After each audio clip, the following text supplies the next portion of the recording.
Me and my husband are not equal. He's not my other half.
Hi guys, welcome back to another video. But we're gonna change it up a bit tonight, alright? Because it has just been on my mind to just have a little chit chat with you guys for more than one reason. With myself and my husband being married, and we're relatively I'm laughing because I was about to say we're relatively young people. That's why I'm feeling like I'm getting too old. I want to live to be 150, okay? So that's not what I mean. But anyways, let me tell you. Honestly, with being young married people, we get questions. Even since being here in Canada, you know, we've heard more than once that sadly, people are not used to seeing young, especially Jamaican married couples. Very sad to see, right? And Canada is very influenced by the Caribbean culture, especially Jamaica. Like, can't deny, undeniable. They're very influenced by our culture. It's highly likely you'll walk and meet a Jamaican Canadian, you know, one of their parents or both their parents are Jamaicans. And as such with other countries and other Caribbean countries, that's a given, but I'm speaking particularly about Jamaicans right now, right?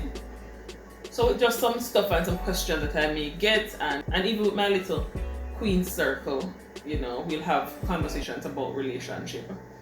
And I just want to share on a broader scale 2 things that I learned from my dad, and I hold them quite close to me. He always says, listen, don't look for another half. Look for a whole human being. Look for a whole human being. People, even though it shouldn't be taken as literal, people tend to take this thing so literal. It's half and half. And my dad used to say that's the problem. Too many half persons are entering relationships. They're not whole people. They don't know themselves. They haven't gotten to the place mentally, financially, or just spiritually, whichever way. We're not fully matured into who we need to be before we enter into a relationship to take on another person with their flaws and all. Right? Not that you're to wait until you're perfect. However, there are certain things that has proven to be true that we need to get those things in place before we enter into a person, especially the mentally and, you know, your morals, just certain stuff. You need to have those things together before entering into a relationship. So my dad used to always say to me, look for another whole person. You should be a whole individual who's looking for another whole individual. And the other thing is this 50-50 situation, and I'm not just talking about bills, right? I'm not talking about bills. I'm talking about do not enter into a relationship expecting a 50-50. That's unrealistic. No one will be 100% every day, even 50% every day. And that's the reason why we need a partner.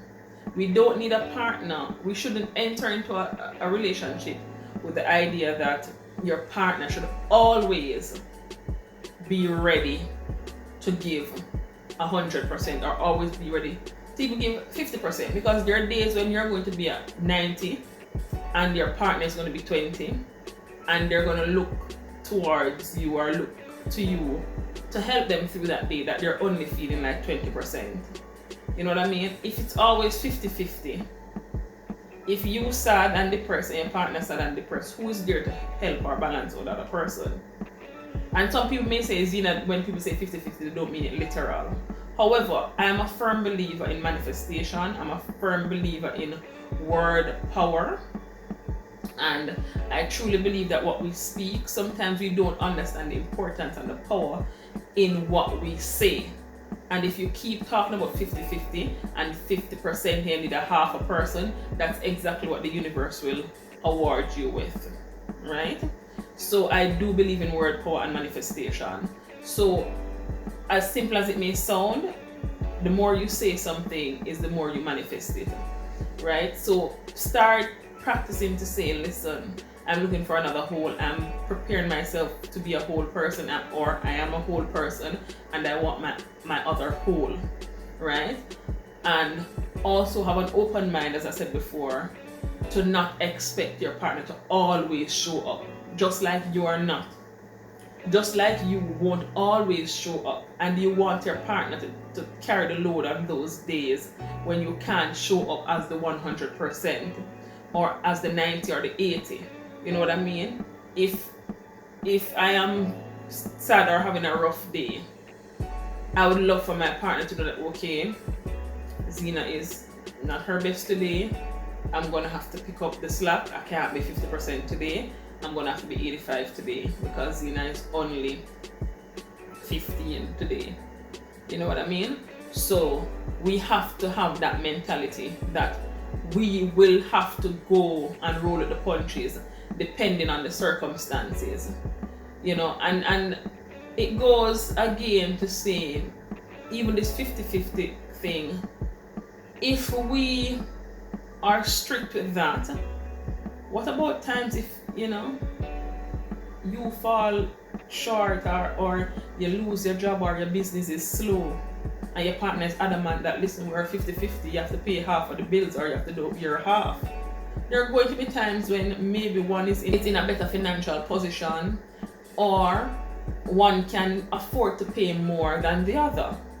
But even though one has more money or is more financially stable and is taking 80 or 90% of the finances, the other might be the person who is taking the 80 or the 90% in another area. You know what I mean?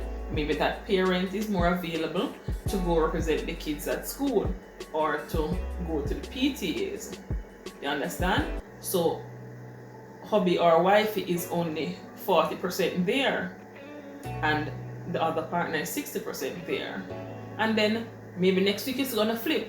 Wifey or hubby is too busy to be the 60% that week, so I'm gonna have to be the 60% and show up more. So it's you know, it's a revolving door, in my opinion. It's always going around. It's ever changing, and that's a healthy relationship. You know, it changes, it grows, it evolves, we bounce off each other and we have each other backs, you know, depending on the circumstances. I personally don't believe in a 50-50 relationship because I know that I'll not always show up as the same every day. And when I'm not showing up as the same, I don't want my husband to just stick to his 50% regardless of the fact that I can't show up as my quote unquote 50% today. I can only show up as 10%, and then my husband is only 50% or is just sticking to his 50%. That means we're only 60% together. That's only 60% for that day or for that week. I will still have kids. You understand? So we can't afford to be 60 or 50%. You understand what I'm saying? We always have to be at least giving a 90% at all times because we are parents. And for those who aren't parents, the same still goes in different avenues, in different aspects of the relationship. You understand? Depending on what your circumstances are. So, this 50-50 thing, just be mindful. And I'm just for a little back story again. The reason I'm having this conversation is because many persons may see my relationship, which is true for me, and think that, oh, it is, oh, you have such a good relationship. I do have a great relationship, and the reason why it's so great is because of the challenges that we have overcome. You know what I mean? It's not because it's perfect, but it's because we are growing, and we have been growing together. And that, for me, those are the relationships that I look towards, to be quote unquote relationship goals. Not the ones that appear to be perfect, but the ones that I see overcome things. And that's another story for another time, because even though overcoming obstacles makes any situation greater, and overcoming challenges, is critical in self-development, I'm not talking about everything. Not everything for me is something that will build my relationship. Not every obstacle is something that will build my relationship. There are some obstacles that will break mine, just like there are some others that may break yours. You know what I mean? But the bottom line is, when you overcome things healthily and approach problems in a healthy way, and learn to fight fair, and learn to have healthy, constructive disagreements and within the relationship, as well as allowing your kids to see healthy problem solving and problem resolutions, that is how you develop and grow and foster a healthy relationship, right? Not having any arguments. People think that, oh, they don't argue, they're such a good couple. That's not necessarily true, because maybe the first argument will be the end of it, because you have not practiced and learned how to fight fair, or have healthy disagreements and overcome obstacles in a proper, healthy way. Mind you, we have been there. We have done it the wrong way many times, and with doing it the wrong way, each time we learn to do better. Each time we learn to do better, and we learn to do better, and we learn to do better. You understand? As they say, as I say, practice makes improvement. And each time, I'm a person who I like to challenge my loved ones in a healthy way, and I always challenge my husband to be a better version of himself. Likewise, he has challenged me in many ways to be a better version of myself as well. Because trust and believe, my husband and my kids, they are the true teachers of patience, right? Because that has been my weak area. Patience. I'm not very patient. Let me reclaim that. I'll not put that out there. I'm working on becoming more patient. Right? My husband and my kids, they have been instrumental in helping me to learn to be more patient. And on those days that I fall short, I always try to recognize it, and I always try to acknowledge it and apologize where and when I need to. Right? So I just wanted to say that quick little 2 cents about just, trying to change our minds and our mindset and our practices and our approaches into going into a relationship. You know what I mean? You will not always be 100%, so you can't expect it from another person. So go with an open mind, an attitude of flexibility, and know that you will have to be, sometimes you're going to have to carry the weight. Sometimes you're just going to have to carry the weight, and that's whether emotionally, financially, spiritually, mentally. You know what I mean? Can you imagine if your husband or your wife going through something, and you're steadfast and your 50% and your wife is 10 or 5% and about to go over the cliff, and you are like, 50% is 50%. No. Yeah. No, you're gonna have to be the 70 or the 80 or the 90 or whatever percentage you need to be on that day, and carry the burden for that day. That's my belief. You can always please tell me how you feel about that, but that's what I think. So no, My husband is not my other half. I'm a whole human being, and my husband is my other whole human being, right? And our relationship is not 50-50. It's not equal, because every day it demands a different level or a different approach from both of us. On some days he has to be more than me, and on other days I have to give more than he does. So no, we're not equal in that avenue, right? So yeah, that's my 2 cents. Please remember, as I said before, share with me how you feel about that. What are your thoughts? Of course, one size doesn't fit all in relationships. What works for me may not work for you, and vice versa. And that's the beautiful thing about the world. That's the beautiful thing about the mind. It is different, it's beautiful, it's versatile. So it's not a one size fit all. But for somebody else that might have tried something else and it may not have worked, this is just what is working for me. And I'm just putting it out there because people keep saying, because I've gotten a number of times person saying, oh yeah, but how you make your relationship work, stuff like that. I just really want to put that out there. Once again, thank you so much for watching this video, and please like, comment, share, and do me the honors of subscribing. Thank you so much for watching me, and I'll see you in the next one. Bye.